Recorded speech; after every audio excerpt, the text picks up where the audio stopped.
Hey guys, today I just wanted to show you how to do some of these numerical summaries using R.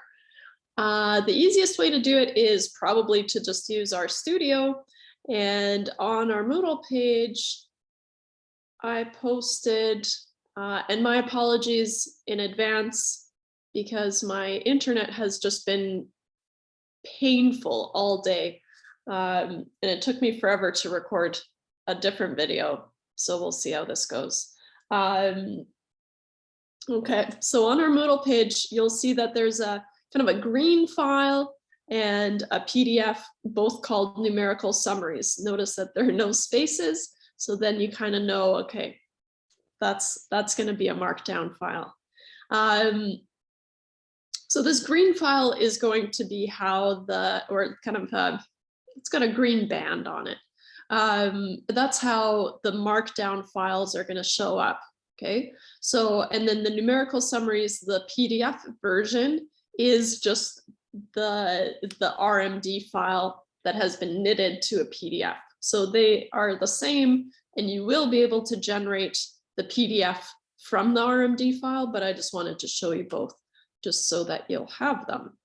Now, if you click this, I've set it so that it forces a download, and it's possible that your computer is going to complain and say, I don't know how to open this file, but that's okay. It should still be in your downloads.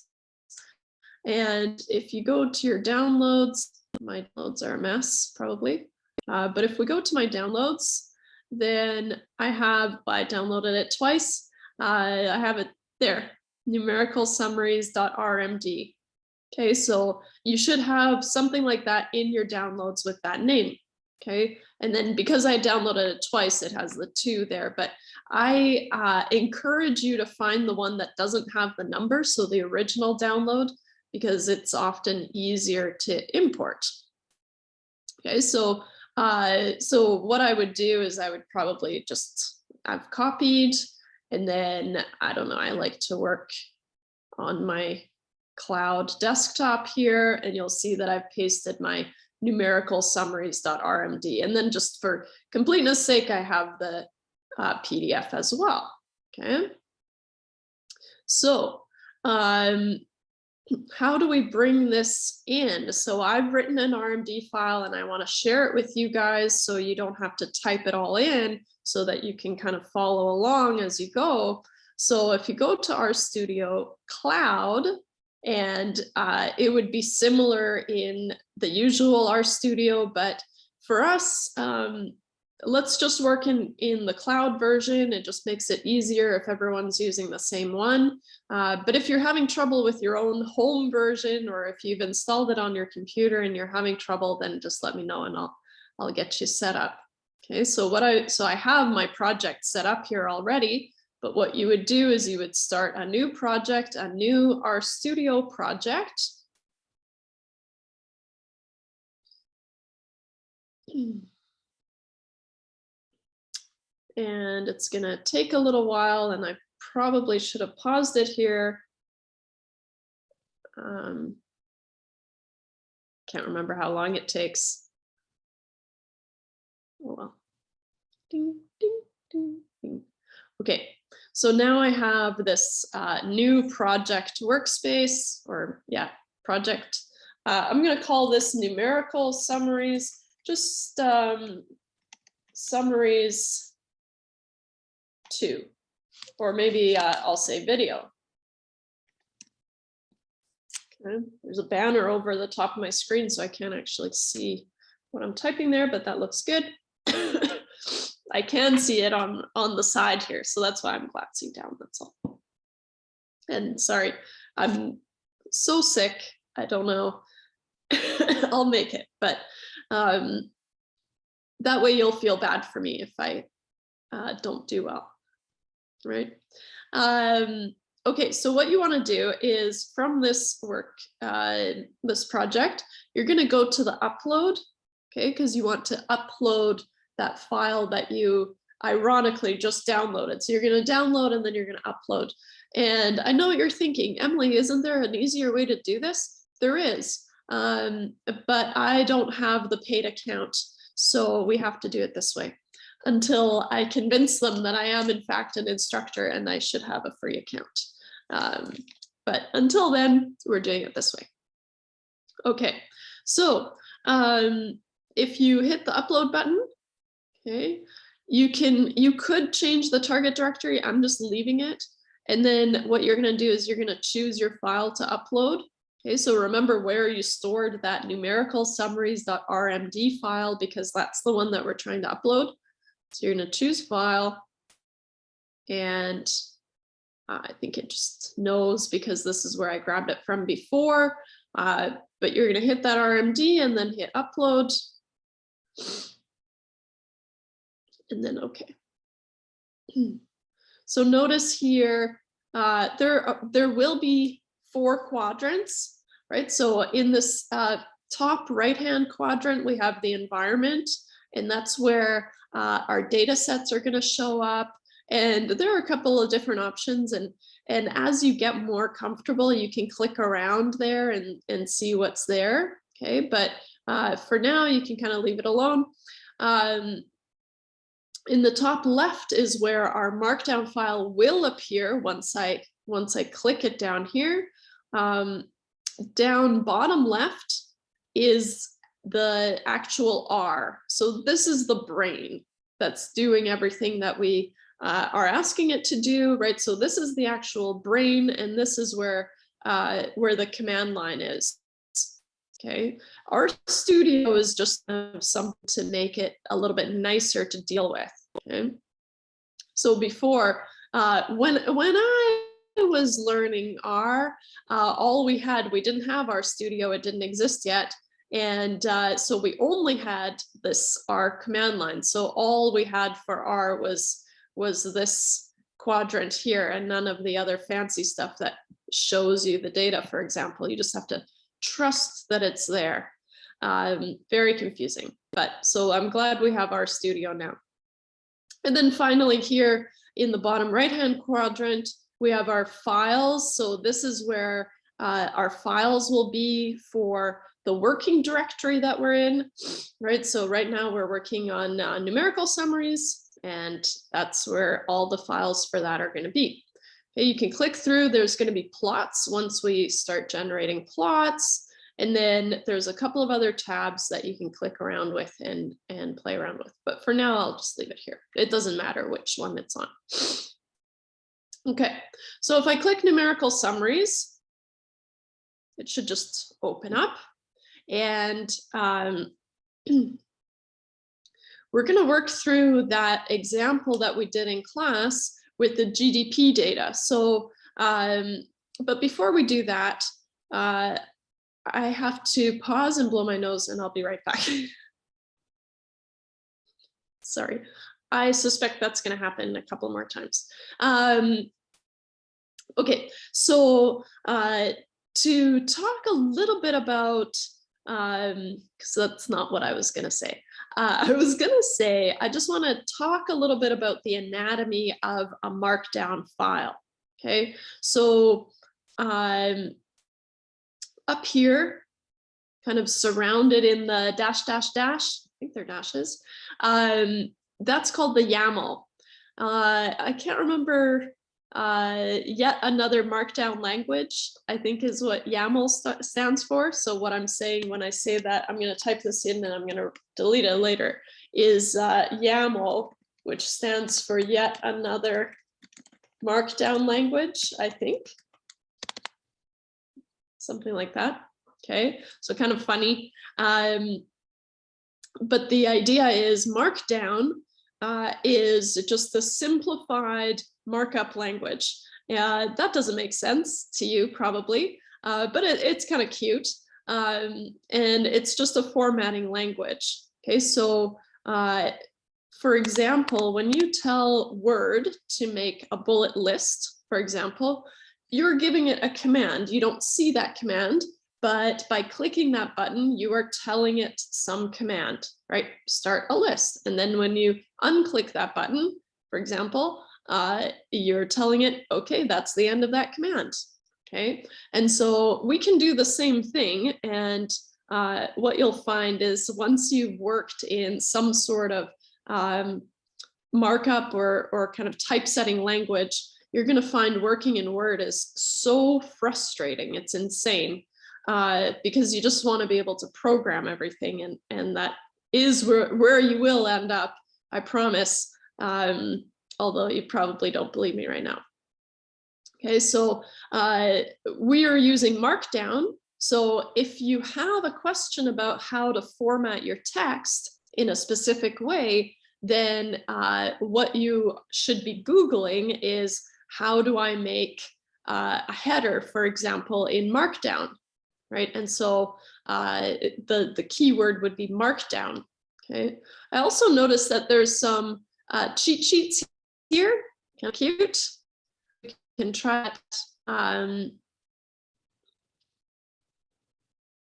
Was there any simpler ones? Data import. These are all, so here's an R Markdown cheat sheet that you can check out, kind of cute. And just the RStudio IDE. IDE. Oh, all these acronyms are escaping me right now. Yeah, it's right there. Integrated Development Environment.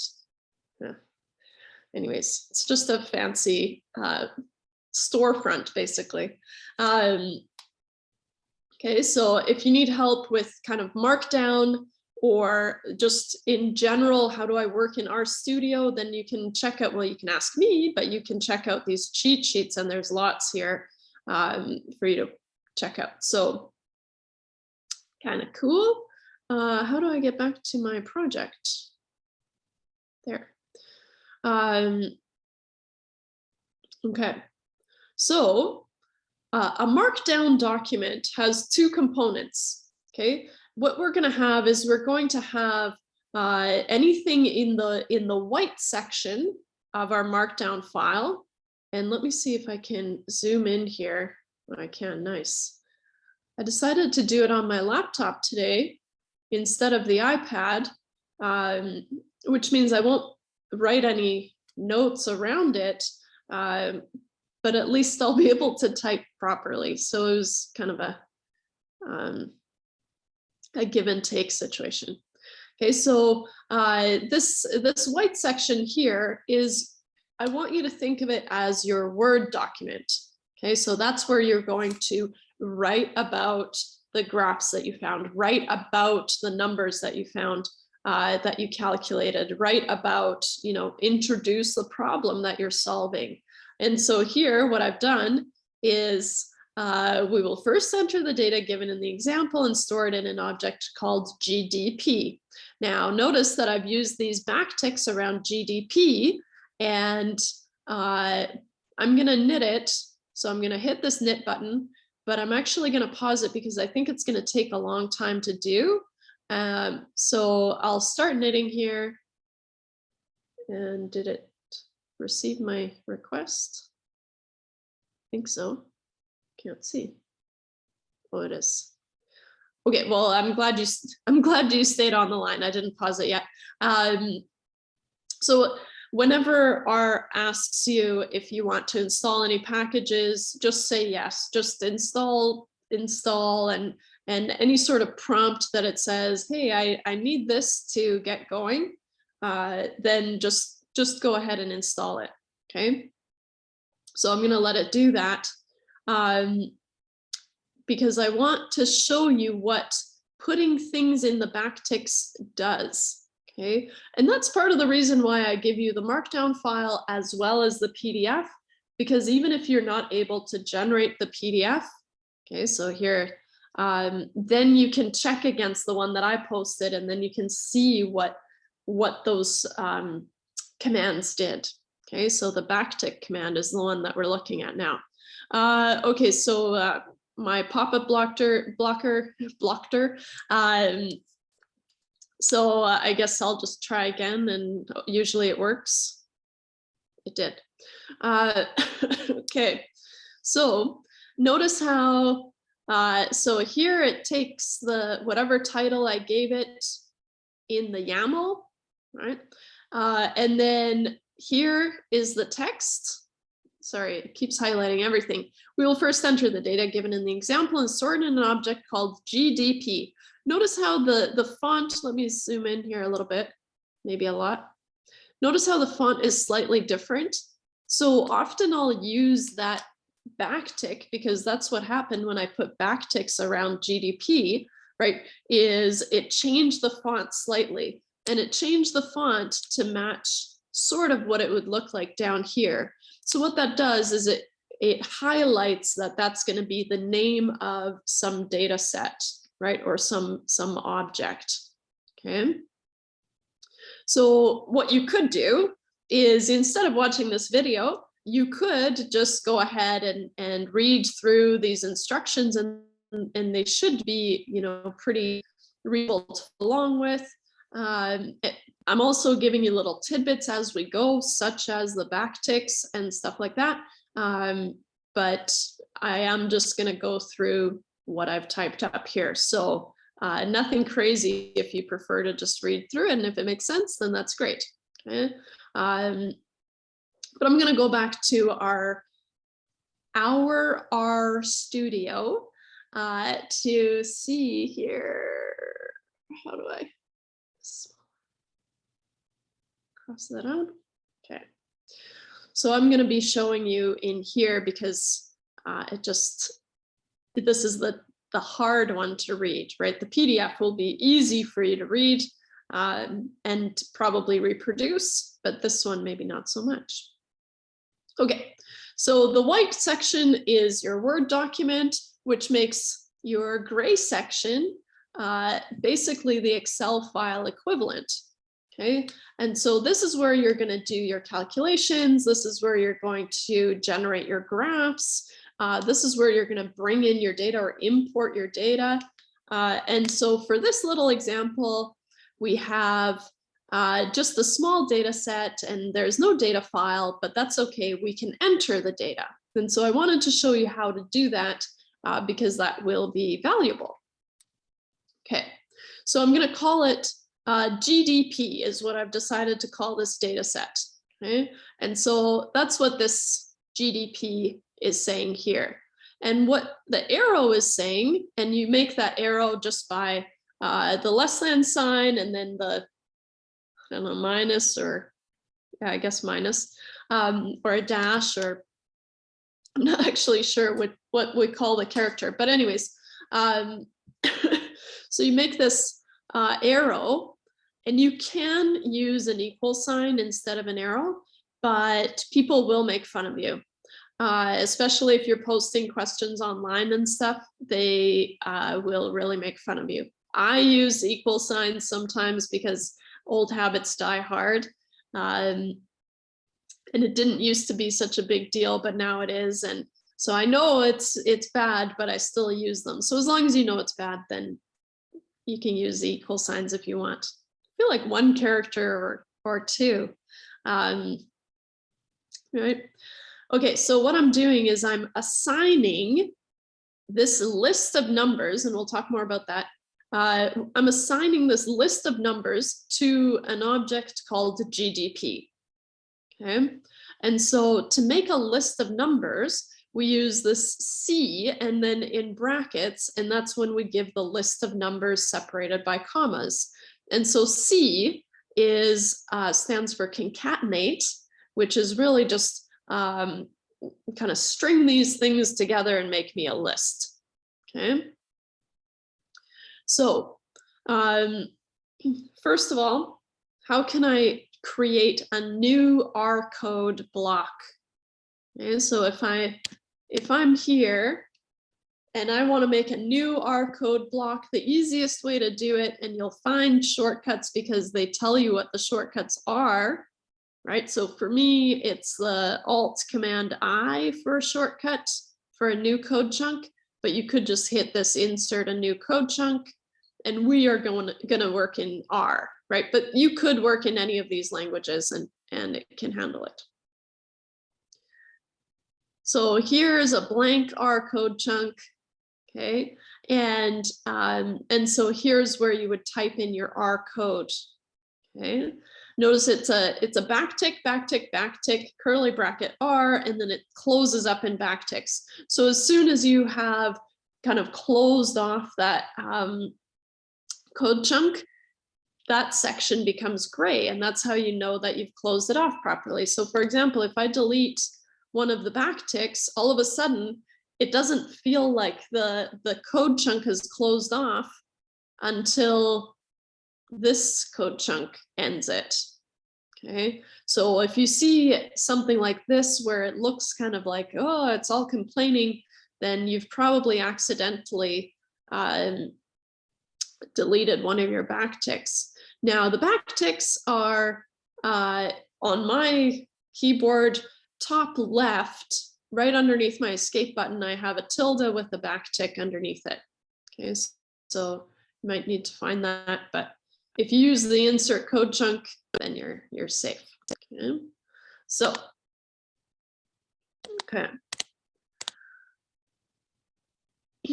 I want to run this code chunk so that I can actually use GDP. Now, when I say just GDP in future code, then it'll just know, oh, by that you mean this list of numbers. Okay, so what you can do is you can hit this play button, which says run current chunk, or I think run all chunks above, and there's a couple of different options. For me, if I just want to run one line, I usually hit Command Enter or Control Enter.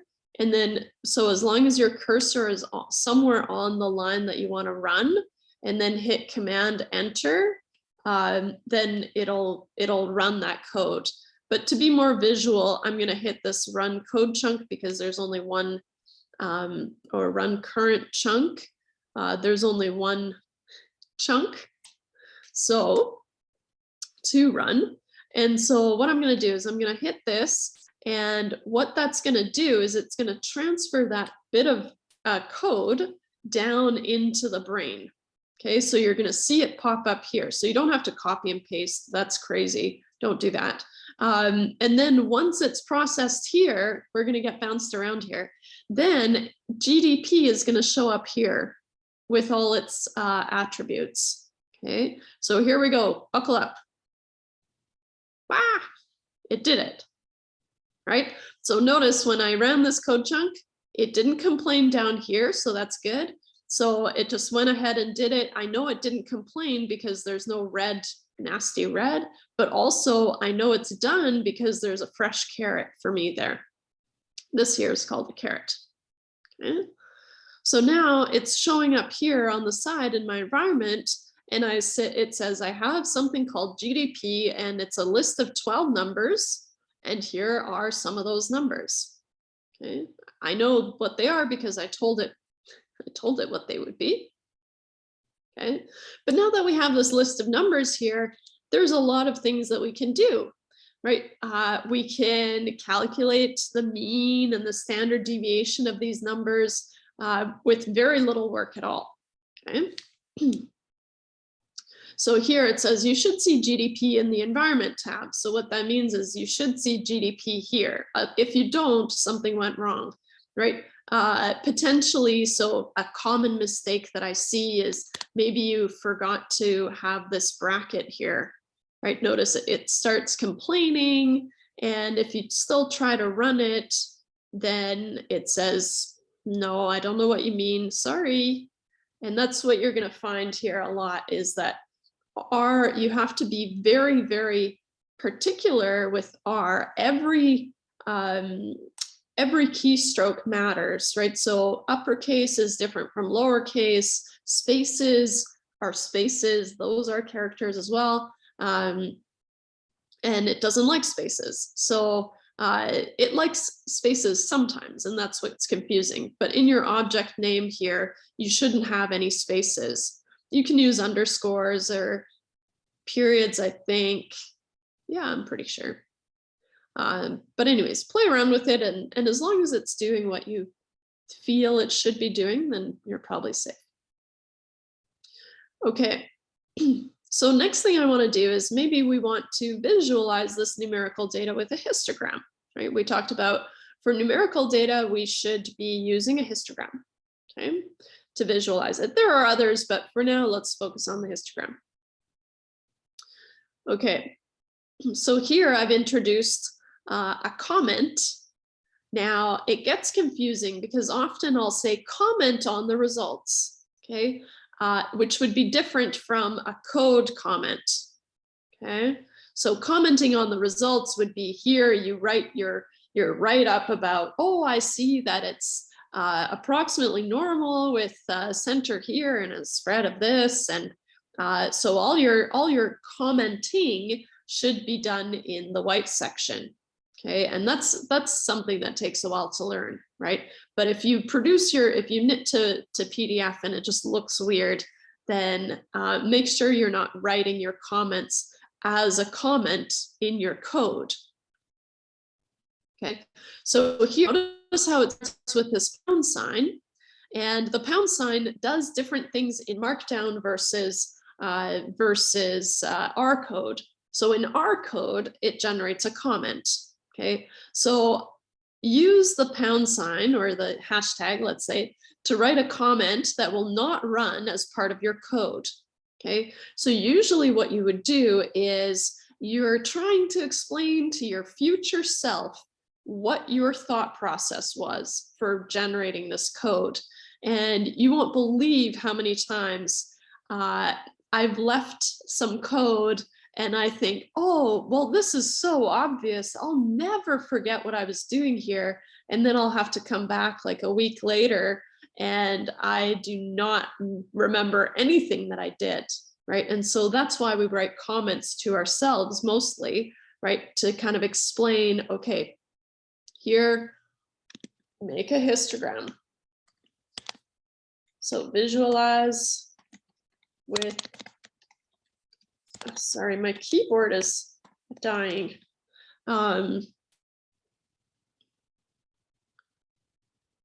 Maybe I should say visualize with a histogram. There, so something like that, right? Where I make a comment to myself, it's not part of my code, but it's not part of my report either, right? It's just kind of a note to myself. And so that's what I can accomplish with just writing a comment in my code, okay?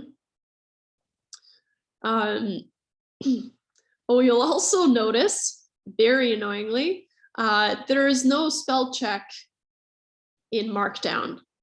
So if you do see a typo in my files, then that's why there's no spell check. So you'll have to be really, really good about checking your own spelling and making sure that, you know, everything that you've said makes sense. And if you're struggling with that, then one thing you could do is you could put your plain text into a Word document and let it correct it for you, and then you could put it back in. As long as it's just plain text, it can handle that, right? So you could use your tools around you. Even though there's no spell check here, I still expect, you know, reasonable text. You're not handing anything in today, so it's fine, but I just want you to be aware. Okay, so if I want to make a histogram, okay, then all I need to do is I can use the hist command and then in brackets, and usually how I read the brackets is of, okay, just like a function, f of x, right? Hist of GDP, okay, and it is a function. So now if I hit run current code, instead of generating something in the environment, because I'm not storing it as anything, okay, what's going to happen is it's going to generate, so it's going to bounce from my Markdown document to R, which is the brain. So it always has to go through R. And then it's going to generate the plot over in the bottom right. Okay. Maybe. What if maybe I have to hit plots. Oh, it's still thinking, that's why.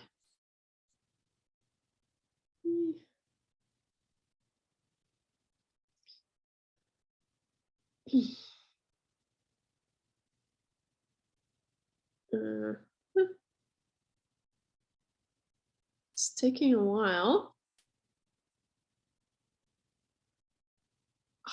It's doing that thing. Sorry, guys. So usually on my desktop, when I just use it locally, it'll just pop up here, and that's what it should do. I don't like it when it pops up below here because it's temporary. So can I show in a new window? No. Okay, well, anyways, sorry, it took me a while to clue in there, but so it generates the graph here temporarily. There is a way to change it, but I don't remember exactly how. So I'll have to play around with it and I'll let you know, because I want it to pop up here. But anyways, that's okay. So we see we have this histogram of GDP, and that's exactly what the title is, because that's what we told it to do. Okay? And so we've got this histogram, and from the look of things, it looks a little bit skewed to the right. Remember, we only have 12 data points, right? So it's possible that as we collect more data, right, it would become approximately normal. Because it has to do with money, that's not usually the case. As soon as money is involved, it tends to be skewed. So that's good to keep in mind. But for here, I'd say it's a little bit skewed to the right, but with a small data set, so we are unsure. How helpful is that? It happens. Okay. So here I've written out what I just said. So we see that the distribution is slightly skewed to the right, but it is possible that as we collect more data, the distribution would approach a normal distribution. Okay. So here I'm opening myself up to saying, well, it's possible that we might get a normal distribution later if we were collecting more data. Right, so that's one way to explain it. Okay. So the next thing I want to do is, even though we have a skewed distribution, I'm still going to calculate the mean and the standard deviation, because that was the whole goal, is I want to show you how to do it. Okay, so calculate the mean and standard deviation of GDP. So notice here I have a comment saying, find the mean of the GDP data. Okay, so the mean of GDP.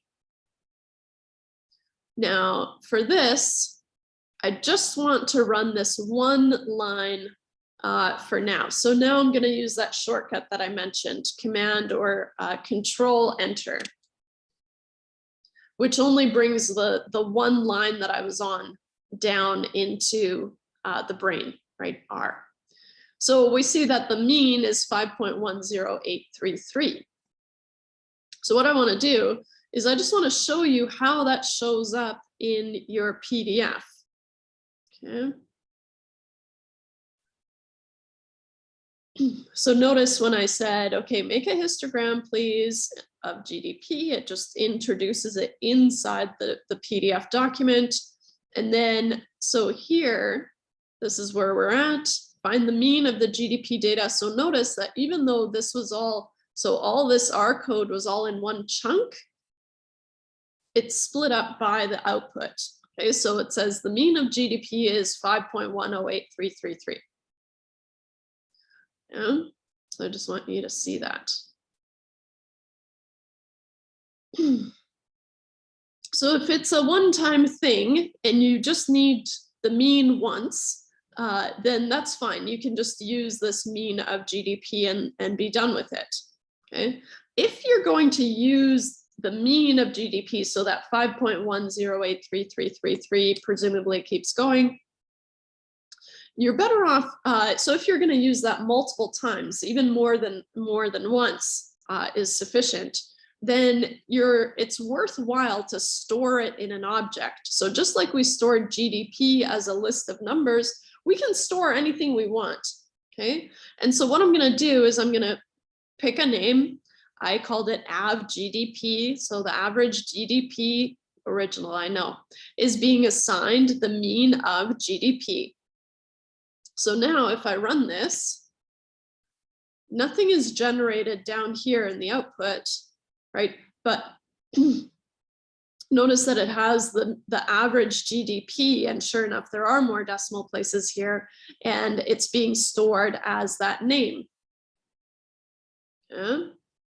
And I'm going to use it later here, so that's why I'm going to parking lot that for a little bit, and let's just find the standard deviation.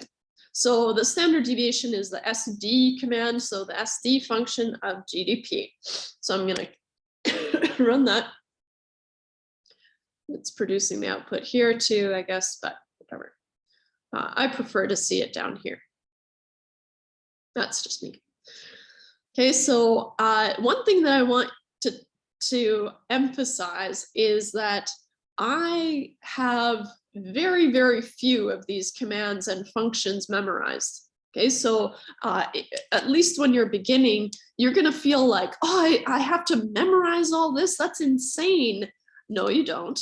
You have to know that it exists, right? So that's going to take this, right? You have to know and feel confident that you could find it, right? But it's always just a lot of Googling if you don't come up with it right away. And what you'll find is that if you're thinking, oh, I want to find the median, right? Well, let's just start typing median and see if something comes up. Oh, it does. Seems to know how to find the median of a data set.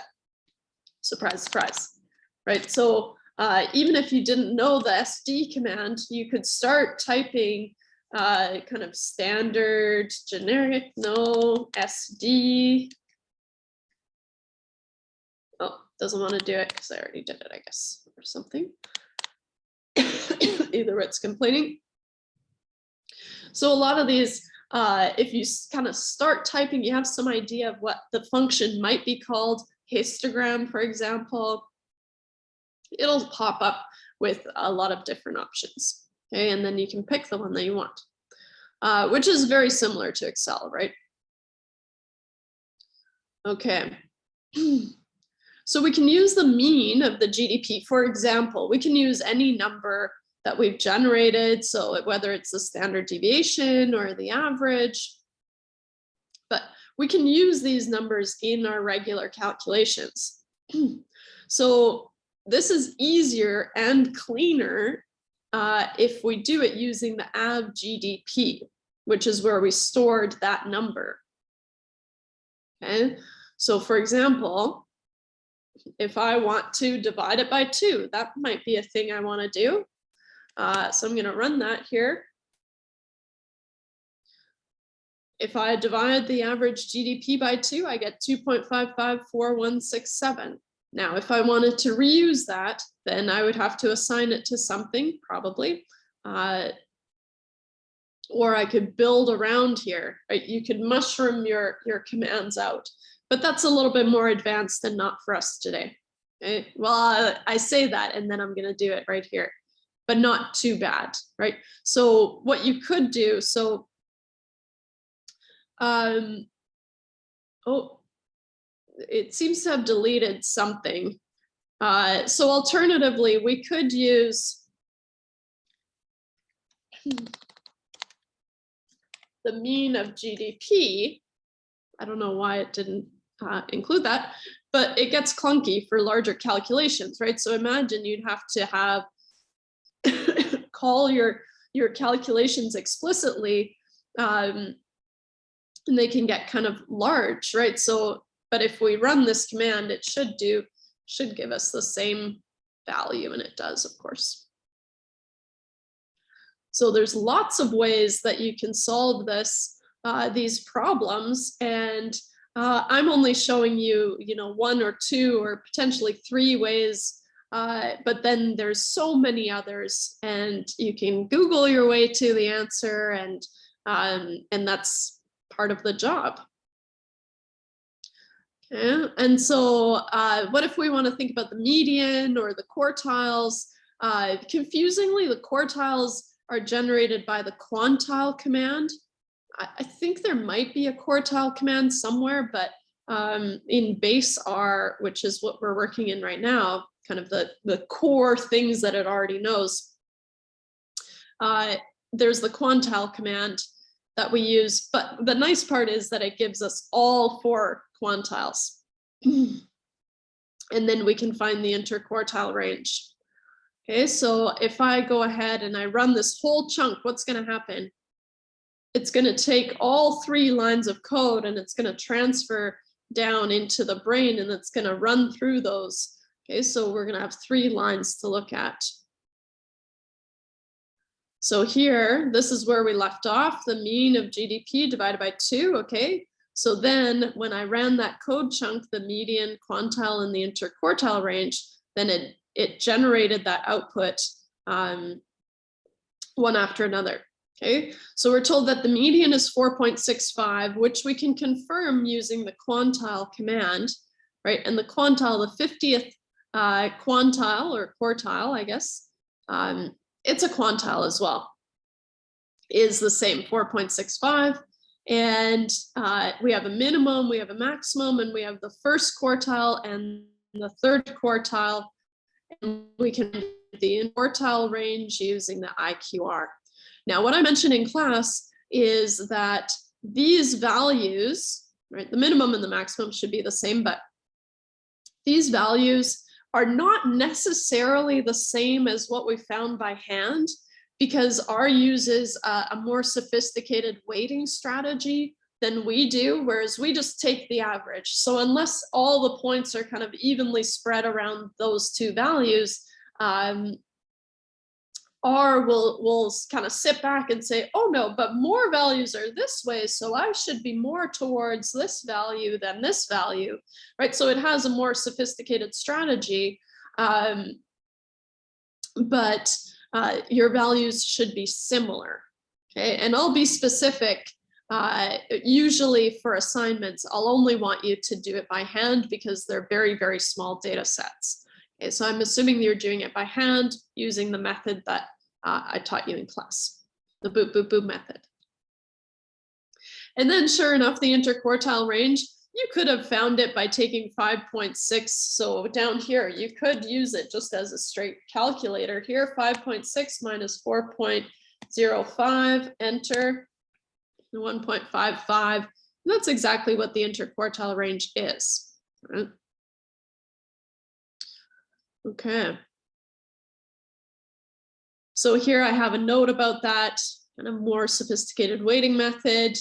One really useful command is the summary command. Now the summary function it takes a set of data and it generates kind of the most common numerical summaries that we might want. So if we have a run this chunk, then it gives us what we're going to call the 5-number summary later on. We haven't introduced it yet, but it's just a list of the minimum, the first quartile, the median. It excludes this, so it doesn't include the mean, but here it is. And then the third quartile and the maximum. Not too bad, right? It includes the mean because that way, even if we just have the summary, if the mean and the median are similar, then we can assume that we likely have a normal distribution, right? In this case, the mean is slightly larger or quite a bit larger than the median, considering the range of our data. Uh-oh, here it goes, right? So considering how widespread, so between basically 3 and 9, our data, so a difference of, I guess a half is large, right, in comparison. So, then I would say that the mean is being pulled in the direction of the tail, which makes sense because we saw that slightly skewed to the right distribution. Yeah. So the summary command is really nice because then you can, all you really need to find is the standard deviation, which is easy enough to do. You can just add it on after. And again, there's a lot more fancy ways to generate these summaries, but this one is my go-to. And if you're just poking around, then the summary command is really, really helpful. The last thing I wanted to show you was, what if I wanted to add another data point? And I've just picked 10.9. I'm going to add 10.9 to the GDP data set. So I'm going to go from 12 data points to 13 data points. What I'm going to do is I am going to add it to the existing GDP data. So I'm not going to rewrite that data. You could copy and paste that code and just add 10.9, but I just wanted to show you some further skills. Okay, so one thing that I will say is if you're creating a new something different, you're better off storing it as a new object. Okay, just so you don't overwrite the original GDP. So you always want to basically make a copy before you go ahead and alter it, right? So here, what I'm going to do is I'm going to create a new object called GDP2, clever, right?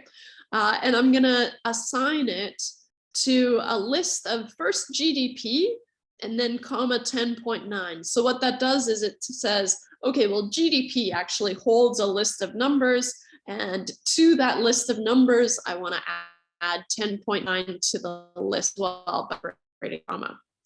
So now if I run this code chunk, now I have GDP2, which has 13 data points instead of 12, and besides the last value, they should look the same. And then from there, you can do numerical summaries with GDP2 if you wanted to, just to test it out. But I think that's plenty for you to chew on.